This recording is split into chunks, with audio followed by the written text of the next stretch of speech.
On today's episode of the 360 Leadership Podcast, I am joined by leadership coach and best-selling author Kate Waterfall Hill. Kate is the creator of Linda the Bad Manager, who is an Instagram and TikTok sensation. But don't let that fool you in terms of her experience, because she's got over 30 years in leadership experience, and she is here today on the podcast to share her wisdom, all things on leadership, the joys of social media, and so much more. Make sure you stay tuned to check it out. Hi everyone, and welcome back to another episode of the 360 Leadership Podcast. Today I am joined by somebody who has made me smile from the moment I discovered her on social media. Her name is Kate, and she is an amazing leadership coach, author, podcaster, and TikTok and Instagram sensation for her creation of Linda the Bad Manager. Kate, you are very welcome to the show. Do you want to say hi and let everyone know who you are and a little bit more about what you do? Absolutely. Thanks so much, Lucy, for inviting me on the show. I'm excited to be here, see what we end up talking about today. Two coaches in a room, who knows what might happen. But my background is that, yes, my grey hair tells the story that I've been in business and leadership development for over 30 years. Started out in a marketing agency that I joined straight from university, and joined the board really quite quickly and was the MD by the time I was 29. We had some big global brands and traveled the world and had exciting, glamorous times. But after having children, I decided I wanted to be a bit more in control of my working life, and so set up on my own as a one-man band.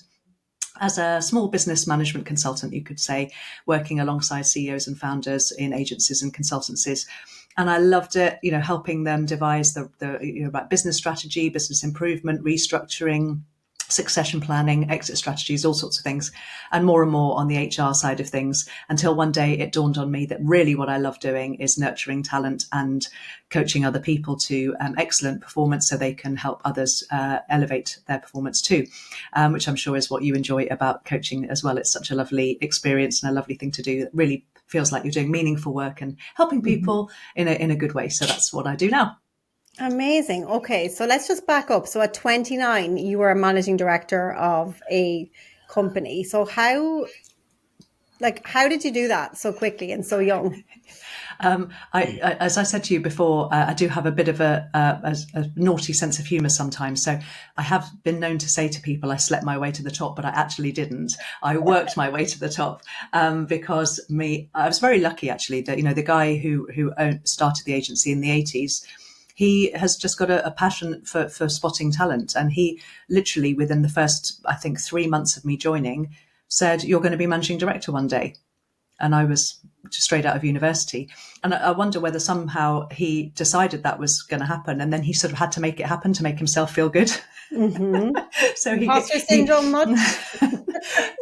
No, I think I did deserve it. But I thought it was funny that he predicted it so early on in my career. But I think he just, recognized that when you're a CEO founder, it can be quite hard, can't it? And looking for and being aware of the fact that you are going to need to move on one day, you're going to want to be chairman and be, maybe a bit more strategic and less hands-on. You're looking for your successor is probably quite a good idea, but lots of CEO founders don't do it and end up burning out. So that's another, way we can help them as coaches. Amazing. Oh my God. So talk me through then your career. So you're a marketer by profession originally, and then obviously you slept your way / worked your way to the top into the top leadership position. So when did you make, I suppose, cause you're a marketer and I'm a marketer in my business now as well. So how did you make the shift from marketer to leadership coach extraordinaire? So the bit in between, when I was a small business management consultant, was working alongside other CEO founders and helping them find their way. And then it really just was a gradual movement over towards this sort of recognizing that without good leadership, you can fiddle around with your pricing strategy and your marketing plan and your supply chain as much as you like, but without good leadership, it's still going to struggle. And so that was the bit that I just found most appealing, really, just the intellectual challenge of influencing positive change, of getting people to understand your messaging and to understand the vision and to feel like they've got a common purpose and a shared goal. To me, is just magic. I remember when I first got promoted to the board at the marketing agency, and we would sit around talking about the strategy of the business and what was going on with the clients and the obstacles and the bottlenecks, and then the people. And it was always the people bit that was to me, it was just like watching a really great Netflix series, here, finding out what was going on with the people and developing the good ones and spotting the stars and the talented people, turning around the people who were maybe underperforming and looking at ourselves and saying, actually, have we set them up for success? Have they got the right skills? Have they been trained well? Did they have a good induction when they first arrived? And now, do they understand the expectations? Do they get the purpose? So acknowledging that so much, yes, it's on the shoulders of leaders to transform businesses or to certainly take them in the right direction. But to me, it's really exciting, and I enjoy it, and I think it's a really interesting and varied way of working. And what really saddens me is that recently I've had some coverage particularly on TikTok and a little bit on LinkedIn about the change, the generational shift, and not people not wanting to be managers. And it really breaks my heart, because with some support, with some training and some coaching, people could easily be good managers, but they have, I dare say, they've seen managers burn out and not be terribly good leaders, and they're thinking, well, why would I want to do that? I mean, I had somebody on my TikTok just today saying, my supervisor gets paid 75 pence an hour more than me. Why would I want to do that? Yeah. I think that's such a valid point. And I think, just as you're saying that's exactly why I do the specific work I do, because a lot of it's like, leaders are never taught how to lead themselves. They're taught how to manage people. They're taught how to do the operations. But actually, if you can manage your own emotions and you can, portray this personal brand and actually really take care of yourself, well, then people are going to want to be that, because you're going to make it look easy. So my question to you on that is because obviously that's the work I do, right? With women on work-life balance, women in particular. You work with men and women though, right? I do, yeah. Yeah. So for any of my listeners today who are listening to this and they're going, oh my God, yeah, I'm a bad manager. We'll talk about that in a second. Or I'm not really leading because I'm stressed. What's one small shift, because I'm all about action, small tips on this show. What's one small shift that a listener could implement today to really be that role model, I guess, that's going to inspire the next generation to want to be a leader? For me, it's about having an intention. And what I mean by that sort of sounds a bit sort of grand and theoretical, but what I mean by that is literally first thing in the morning, get to your desk and stop. Don't go and look at your emails. Don't go and jump into the first meeting of the day. Get there a bit earlier and spend maybe 10 minutes every morning just saying, what is my intention? How do I want to show up? What's on my agenda for today? What are the big meetings, or what are the big tasks that need to be done? And how do I want to influence positive change, as I mentioned before? What's my role in the meeting? What am I there for? What do I want to get out of it? What do I want to the other people to know, think, say, feel, or do? And just show up with that intention. So when you're, if you've got a one-to-one with your team member, don't just rock up, and make it up as you go along. Literally, preferably plan it even before that. But if all you do is spend 10 minutes before you go into that sort of meeting thinking, what do I want to celebrate with this person? What successes and achievements do I want to acknowledge? What do I want to thank them for? What do I want to understand from them with their challenges? What did they learn? What were the obstacles? What got in the way? How can I help? How can they help somebody else?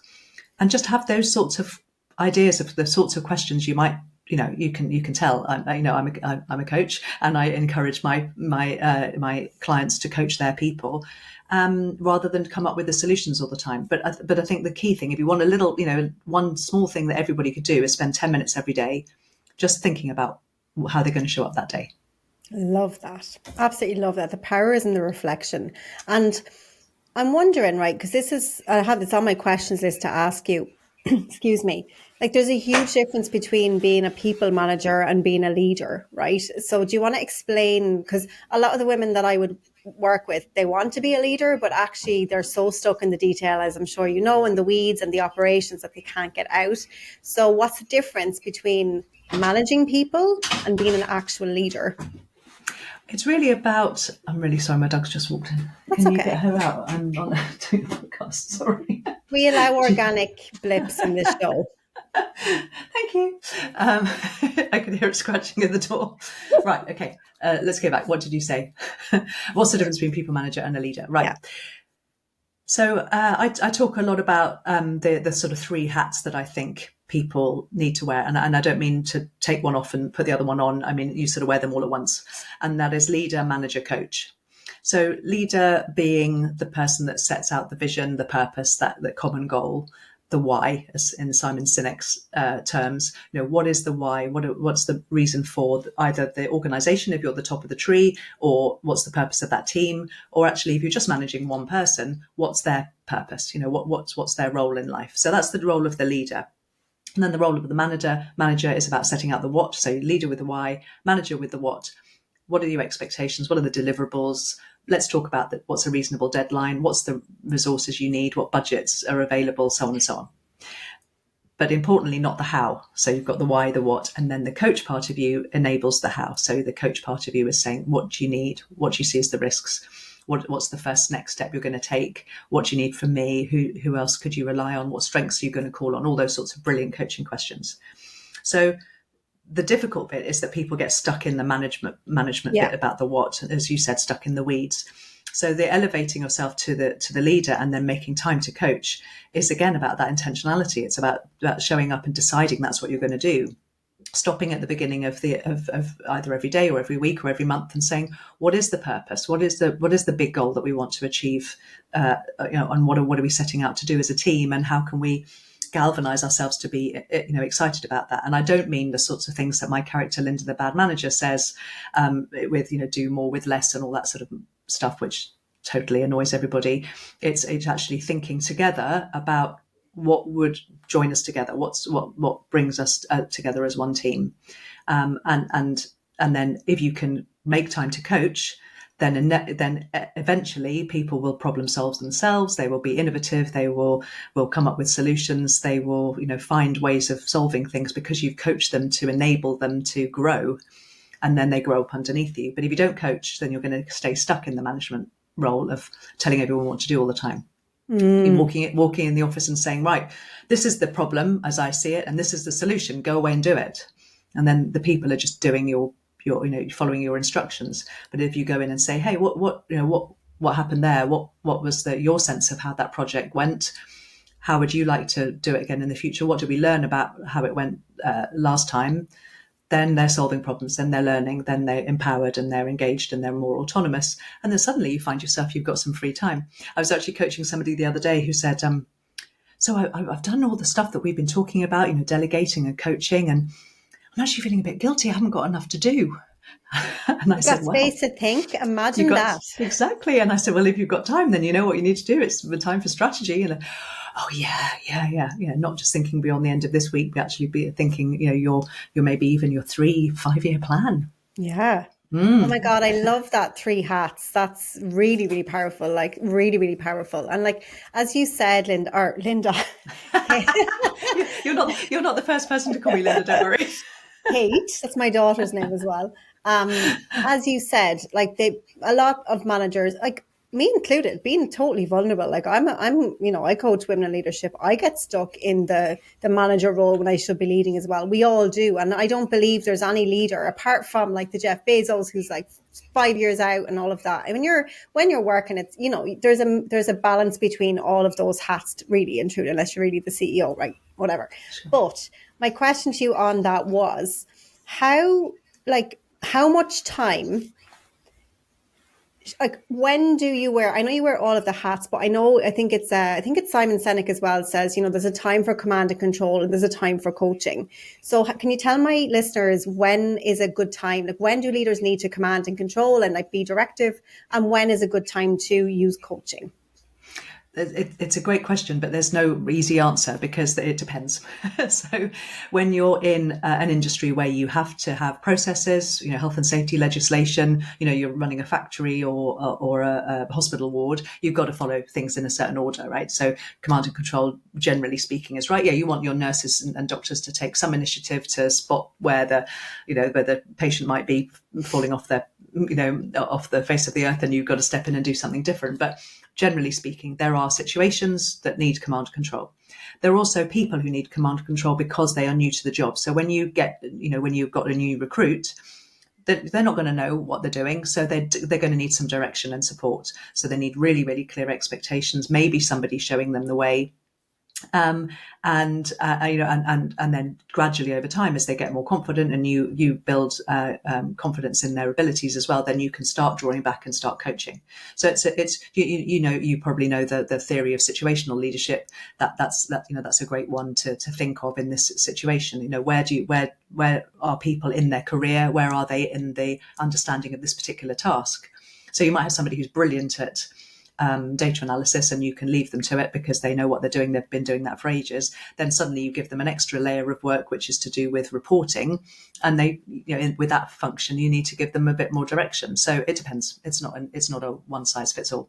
Yeah, absolutely. And I always have a golden rule on that in my mind, I'm just going to share how I kind of try, because I'm obviously a qualified coach as well, and coaching literally changed my life. That's why I left my 20-year corporate career to start my business. My golden rule with coaching is, I think it's like you start small. So I find, if you're like me and you're a bit of a control freak, and a lot of my women are as well, we like to know everything that's happening. But if you can just even start small with coaching. So yeah, you start with the command and control, and you're in control of everything, and you shouldn't be doing it. But even if there's small windows of opportunity for you to coach, if it's like non-critical, when you get used to doing it with smaller things, it kind of becomes more ingrained then. And as you grow and your team grows and you work together, you'll start to kind of do it more and more. Yeah, absolutely. And the really difficult bit for the leader often is that they're a high achiever. They've got into their role because they're a good individual contributor. They know their stuff. They may be a subject matter expert. So the temptation is always to, when a team member comes to you and says, what should I do about this? Is to say, oh, you should do that. Well, that's easy. And they go away and do it. But actually what it doesn't do is enable them to start problem solving, decision make for themselves, find solutions. So actually, although it's hard, I encourage leaders and managers to say, don't know, what do you want to do? What feels right to you? What's your instinct say? And another really nice question that I in fact, I was talking about this in a one-to-one yesterday, that you can try is what did you want me to say? Or what were you hoping I was going to say? And nearly always somebody comes to you and says, what shall I do next? They know what they want you to say. Might not be the right answer, but at least it gives you an idea of where they're heading, and then you can have a conversation about that. So good. So good. Oh my God, I love that question. So we've been talking obviously about, the different hats with leadership. And I suppose in terms of what's coming to my mind now is, how does a manager, okay, so most of the women I work with would be kind of, associate director, senior manager, all the way up, right? But when you're transitioning between kind of like that director up to kind of executive board kind of level, there's different layers of control you need to release in this area so you can move into this area. So talk to me about your experience about transitioning up the organization, and like what people should be letting go of to make room for as they progress. Again, it's a little bit of a tricky question because it depends on the industry and the sector and the business itself, or the organisation itself. But I suppose, as you were saying, it's about starting small and just thinking with that intention. So that 10 minutes every morning about your intention is a good place to start. How could I not be in the weeds so much today? And the other thing we were talking about, you mentioned about reflection. Sort of that first 10 minutes to me is a bit more about forward looking, but actually a really lovely sort of equal and opposite to that would be to do some reflection at the end of the day to say, how did you do? So was I control? I know you said control freak. I like it, control enthusiast. Oh, I'm a freak, so sorry. But if you do have a tendency to control, then it's reflecting on that. Give yourself a score maybe at the end of every day. How did I do? Did I let go today? Did I ask the coaching questions, or did I just come up with the solutions? Did I spoon feed my team, or did I empower them? And sort of doing some reflection on a habitual basis can then lead you to remember to think about it in the moment rather than just at the end of the day. So if you do it for, say, 3 weeks, give yourself a score out of 10. How did you do on letting go that day? Then slowly it becomes more habitual. It gets ingrained in you. And then when you're in the moment, just about to give somebody the answer, you think to yourself, oh no, I'm going to have to give myself a low score today. If I give this person the answer, I'm going to give myself a better score by coaching them to the answer. So a little by little approach. And the other thing as well, if you're trying to step up to a board level, often the people I coach are saying, they don't feel that they've got that executive presence, that sort of, that being able to be commanding and be heard and listened to, and have to say, I guess that's what you're hearing, particularly from women in the boardroom, because I think sometimes it's really, really hard for women, not all women, but and to that, I would say maybe build in some more time on a weekly or monthly basis where you're taking some time out to properly think strategically and think about how you're going to affect really meaningful change, not just little twiddly bits around the edges, but actually how are you going to either simplify, automate what you do, make sure that the team's working on the priorities, the important things that are going to shift, make a real difference to the team or the organization, rather than just, as I say, sort of just tweak little tweaks here and there. So spending some time on a monthly basis, half a day maybe, off-site, on your own, or with a teammate, or with your team, actually debating that, and discussing it as a group, is another way to just feel like you're not, before you know where you are, you're in December again. Oh This gosh, is here we it. are. Mhm. Here we are again. Yeah. So taking some time regularly, book it in your diary, block it out, and it's corny, but it's true. Time blocking is really helpful. 100%. So guys, if you're multitasking, I know you are, come back to me, because this is so important. Like, Kate has literally told you exactly what you need to do to be more strategic. And I know most of you are not actually going to do it, but I invite you to really listen to this again, because I do really want to dig into this a little bit more, because obviously it's so aligned with everything I teach as well. In terms of reflection. Okay. So we hear this, everything you're saying is like, everyone says it. We need to reflect more. You need to be more strategic. We need to book in time. Let's go back to the why. Why is it so important that leaders actually take the time to reflect and to do that, like strategic time blocking in advance? Because if you don't, you'll end up just doing your emails and going to meetings. There we go. Boom. Did we hear this? Did we all hear Kate? Correct. And that's what it is, isn't it? Yeah. I had a report from Calendly yesterday or the day before telling me how many hours I'd spent in meetings this year. Last year, it was just horrendous. But that's partly it's my job, isn't it? Right? You kind of have to do your job too. Yeah, exactly. But when I talk, and I do team coaching as well as individual coaching, and so often they say to me, "Oh, we spend loads and loads of time in meetings." And I say, "So what are the meetings for?" And they say, "Oh, well, we update each other on what we're doing, and how far we've got with the projects." It's quite, sometimes it's quite interesting to know, what each other are doing. And I said, "Well, are you collaborating on that? Is there a sort of any creative input, decision making, unblocking of obstacles?" No, not really. No, we just updates. And I said, "So, well, could you not share the updates in another way?" "Oh, well, we do, because we have, John's email every week. That gives us the update on what we're doing." And I say, "So, and you're talking about it as well." Yeah. Now you say it like that, we could maybe not do that. And then I say, "Okay, well, let's carve out some time as the leader to think about what you want to get out of each meeting. So before you go into a meeting, before you accept an invitation, work out what it's for. What's your role? What's the purpose? What do you want to get out of it? What does somebody want to get out of you?" And then if you're the manager of the meeting, if you're calling the meeting, really, what's the intention? What's the point? Why do you need to, because that's a lot of man hours. If you've got, got 8 people in a room for an hour or two, that's a whole day. Yeah. And that's cultural though, right? And I think personally, like, because I worked in corporate, I only left in 2020, big multinationals, all the meetings, but I would have been pretty good at declining them, but a lot of people weren't, right? And what I used to do was exactly what you said. I would reach out to the meeting organizer. I'm so mean with my time, because time is your most valuable asset on this planet. You can earn more money, you can never get time back. So I'm like super rigid with my time. And I remember I emailed one, I've told this story before, but it was a Friday evening. There was a meeting, the dreaded meeting at like 4 p.m. on a Friday. Who does that? And it was with somebody in the States, so it was earlier for them. And there was this big, hoo-ha about this project. Everyone had to be on the call.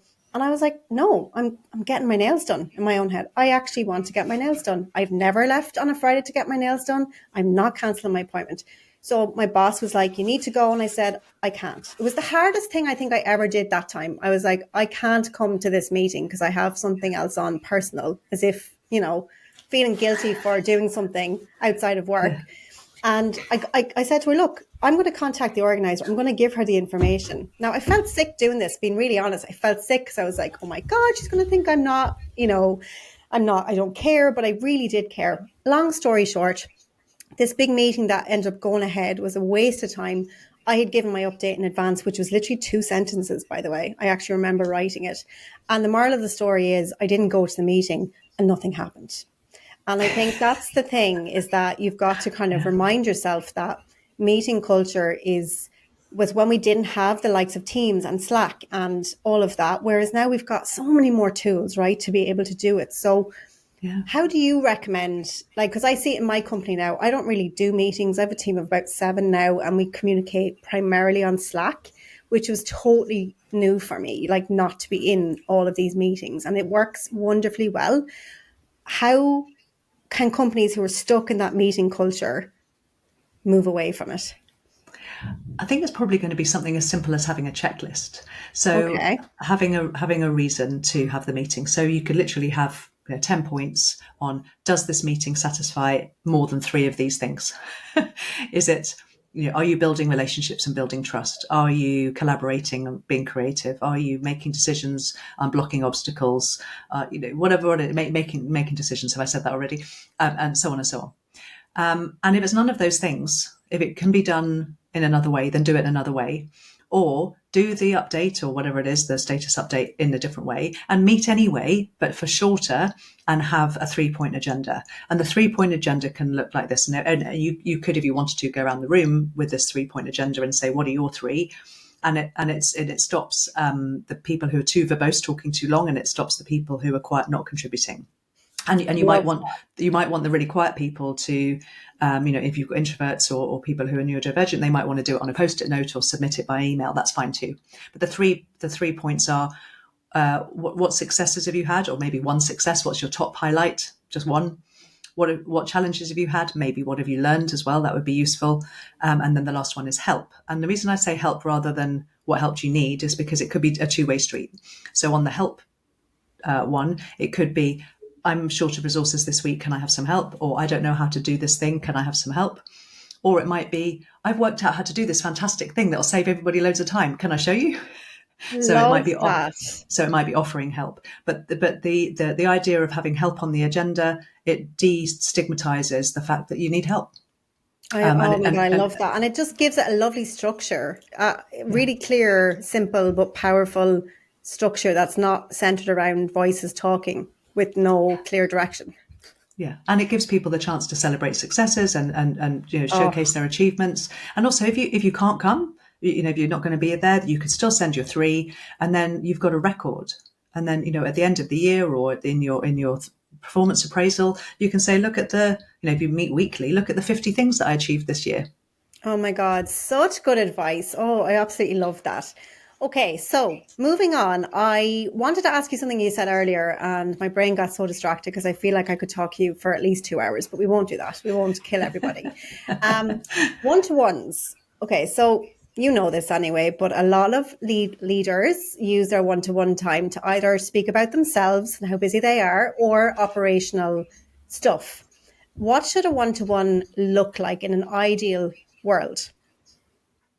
Well, actually, you could use that 3-point agenda that I just described, but if you've got a little bit more time, then you can stretch it to 5 or 6 points. So it might be, what are you proud of? What are the challenges and what did you learn? I love those two. Also, what ideas do you have? What suggestions have you got? What questions have you got? And what do you need from me? Love it. And I love to always add in as well about their own development as well, because I think sometimes, I remember I used to have team members can come out of nowhere and go, I'm leaving. And that should never be a surprise to you. You should always know that. So if you're talking to your team and you're one-to-one about what are your career aspirations, and they're not afraid to tell you, you know what, don't want to work with you forever because I actually want your job. I believe as a leader, it's your job to create that safe space so then it allows you to move on too, right? I always used to do that in my one-to-ones. I think it's so important. Would you agree? Yeah, absolutely. And sometimes it's about giving people the vocabulary to be able to ask, because sometimes people think, I don't see a career trajectory for me here, so I'm just going to look for another job, find one, and resign. And as you say, it comes out of the blue to the manager. But if people generally know that the way to do that isn't to go in and bang your fist on the table, because that's not going to go down well with the manager either, but to go in and say, hey, do you know, I'm really keen for progression. I'm keen for additional challenge. I'd like more money or a promotion, more responsibility. How do I go about doing that? What's the path for me? Because not all managers and leaders will, you know, the ones who've been coached well will Yeah, will offer exactly. that. But if you have a bad manager who doesn't listen or doesn't recognize that should be part of the conversation, it can be a gentle nudge in the right direction. Hey, I'm here. I'm keen. What do I need to do? And then when there's a conversation at a higher level saying, oh, who, does anybody deserve to be promoted, or anybody in line for additional responsibility? You're the top of their mind, so it's worth saying it. And it doesn't need to be a confrontational conversation. It can just be what's the process? Yeah. Oh, I love that. And I think it's really important as well, like, to remember, I think as a leader, I think this is really important, actually, guys. So if you're multitasking, please come back to me, is that sometimes, and I know I definitely would have been guilty of this, is your own money mindset and your own limiting beliefs can actually stop you from progressing your team members because of your own lens and belief system. And it's so unfair, because I remember one of my managers, well, yeah, she was my boss, but she was talking to me about someone else in the team because, they were below us. And I remember she was saying, oh, she's looking for a 10% pay increase, as if and she was like, no, I'm not giving her that. I'm going to give her 8. And I mean, that's just like the difference in 2% for somebody who was probably on 50K is nothing to a company. Whereas she was just trying to exercise her own money mindset blocks and way of being. And I just think you just need to be really careful of that as a leader, in that, yes, you have financial acumen, responsibilities, yes, all of that. But you also, excuse my French, but just don't be a bitch. Yeah, this is true. Don't be Linda. I did a TikTok video recently where I talk about so Linda's saying, I just remember what it was. So, sorry, just back up, guys. Linda, the bad manager. Let's just move to her and explain who she is for anyone who doesn't actually know your character, and then tell us. Of course, yeah. So Linda, the bad manager, is my alter ego on social media. She's a sort of she's a hapless manager, I would say. No, rather than willfully. Well, she can be sometimes willfully negligent, but I think most of the time it's ignorance, it's lack of training, lack of role model, and no self-awareness or self-reflection. So I do little skits as Linda, talking off camera to my imaginary team, and I've got a boss who's the founder, and then I've got a team of people who I manipulate and steal their ideas and don't turn up for their performance appraisals on time and that sort of thing. So I had one the other day where I'm talking to somebody off camera saying, oh no, I'm not going to give you the little pay rise that you've asked for. I'd rather risk you going and me having to re-recruit and train somebody else and lose all your experience. Why is that my strategy? Well, just because I like to feel like I'm the powerful one, and I've decided you're not going to get a pay rise, so it's a no. That's it. So no actual strategic reason. And she didn't talk fairly and openly, which is what obviously a manager should do. And the outcry on TikTok was twofold. One was, that's exactly what my manager did, and that's why I left, and lots and lots and lots of those. And then a few from managers and business owners saying, well, I can't give a pay rise to everybody who asked for one, so that's just it's just ridiculous. And I sort of, and I get that. And I did a subsequent video saying, I get that you can't always give a pay rise to everybody who asks, because there are budget constraints, or there are, you've got a very transparent pay program, and if you give the pay rise to one, you've got to give it to everybody, and you might not be able to afford that. And then, there might be other, a budgetary reason or restrictions from on high. There might be a headcount freeze. And I get all those things. What the video was trying to do wasn't to say, she should have given her the pay rise, or him the pay rise. It should have been, she should have had a proper conversation with them about not being able to give her the pay rise. So if there were budgetary reasons, if there were performance reasons, if there were fairness reasons, whatever the reasons were, she should have discussed it. So to my mind, it's not necessarily about whether you're being tight with money or not. It's actually just, don't be tight with the explanation. Yeah, be open and honest. and tell people the decision-making process. And if there are gaps in their performance, then talk about that. And, maybe the gaps are because they haven't been trained properly. Maybe the gaps are because they're overloaded with work. Maybe they've got, processing issues, which means they need reasonable adjustments being made. But unless you're aware and open and listening with curiosity and asking good questions, you're not going to know that. You're just going to make judgments about people. And everyone gets frustrated then. Yeah, so the more you're speaking, the more I hope my audience are really realizing, like, how can you do all of this fantastic advice that Kate is sharing as a leader and also do your day-to-day job? Like, you just can't do it. So I think my invitation for you from this podcast, guys, is to really look at, like, what kind of leader do you want to be and, like, what do you need to let go of to be that leader? So that's what I would say. Okay, so we're coming up to the end of our time together, but let's talk about your book. Oh, here's what she prepared earlier. She's just showing me on the screen. It's called How to Lead. Yeah. And tell us, you released the book, I believe, was it just before Christmas or January? Yeah, that's and right. How's it doing? Just before Christmas. Yeah, really good. Thank you. Yeah, I've got an ebook version that's on my website, and then the paperbacks on Amazon. And the feedback that I'm getting and the reviews on Amazon have been great. And it's been really. Have you written a book? Not yet, but I'm in the process. I've started, which is so scary. Yeah, I've started. You've got one in you. In the works. It is. You heard it here first, guys. It is a scary thing, and it's unusual because nearly everything else I do is sort of live, right? So you get live feedback. Just before this, I did a workshop for a company online, and at the end, the manager stayed on. That was really good. Thank you so much. Can't wait for you to do another one next month. Brilliant. You get the full live feedback. With this, you put your heart and soul into it for months and months and months.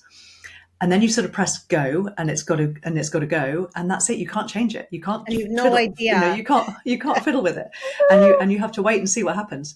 So when the feedback starts coming in, it's really like, oh, is it all right? Is it all right? But the feedback has been, easy to read, easy to apply. Going to have it on my desk every day, so I can just dip in and out of it. And that was my intention. The intention was for it to be. Read it all in a couple of sittings. It's not a difficult book to read. It's nicely laid out. It's got some nice sections to it. Self-reflection pieces in there. It's fairly self-explanatory. But if you think, oh gosh, what did she say about how to give feedback without crushing the soul of the other person? Oh, I know I can find that quite easily, and you can have a little look and then go and give you the feedback. So yeah, I'm hoping it's a live book that will make people's lives easier. Oh, amazing. And where can people find the book, Kate? I know, guys, we will link to Kate's website and everything in the show notes, but where is your book available right now? Yeah, so my website's waterfallhill.co.uk. So that's where you can find everything, links to everything, including my free resources and the book. So that's probably the best place to go. And then you can choose whether to go ebook or paperback on Amazon. Amazing. And obviously go follow Kate on Instagram, TikTok, LinkedIn, follow her all of the places. If you're not following Kate, her videos crack me up. You and what's the girl's name? HR Manifesto and Corporate Natalie. I'm just oh, so funny, so good. Okay, so we've spoken about the book. Now I have just two questions before I let you go, because I know you're busy. What's the best piece of advice you've ever received? And I ask my guests this all of the time. It's usually could be anything. It doesn't have to be work related. Do you know, I haven't thought about this until you've just asked this question. So let me have a little think. The best bit of advice, I think, is actually be kind. And it was years and years ago when I was working in the agency, and it's all really high pressure and high energy, and you've got the clients, and we were working in PR, so we had the journalists as well, the media who wanted their information by a certain deadline. It was all quite high energy. And actually, the best thing you could do is be kind to your colleagues, be kind to your clients, actually, and look after them, but actually also be kind to yourself. So I think probably that in a nutshell. Oh, love that. And what do success, balance, and happiness mean to you? Do you know that Maya Angelou quote, which I'm going to butcher now, but because I haven't got it in front of me, but the gist of it is success is liking what you do and liking how you do it, something like that. Probably got that wrong. Can I get it right? Yeah, you can. She's going to get it right. She's going to get it right. So while Kate is getting it right and just doing a really quick Google, I am just going to summarize kind of what we went through. So we've gone through so much today, guys. We will have the transcript available for this podcast. If you go to lucygernon.com/podcast, you'll be able to find the episode there. Obviously, wherever you're listening to the podcast right now, you'll be able to get the link to Kate's website, her book, all of the things in the show notes, and go and follow Kate on TikTok and Instagram. And she's just launched a podcast as well called How to Lead. So you'll get that as well wherever you're listening to podcasts. Okay. Have we got the quote? We have got the quote. What's the quote? Is, success is liking yourself, liking what you do, and liking how you do it. Okay. Amazing. And I think that's a good, really nice summary. On that note, Kate, we will leave it there. Thank you for being an incredible guest. I really hope that we continue to cross paths on social media, and I look forward to keeping in touch. And don't be a stranger on the podcast, guys. I think we'll definitely have to have Kate back on. I know they're going to love your episode. So thank you so much for being a wonderful guest. Thank you very much for having me. It's been great to chat to you today. Amazing.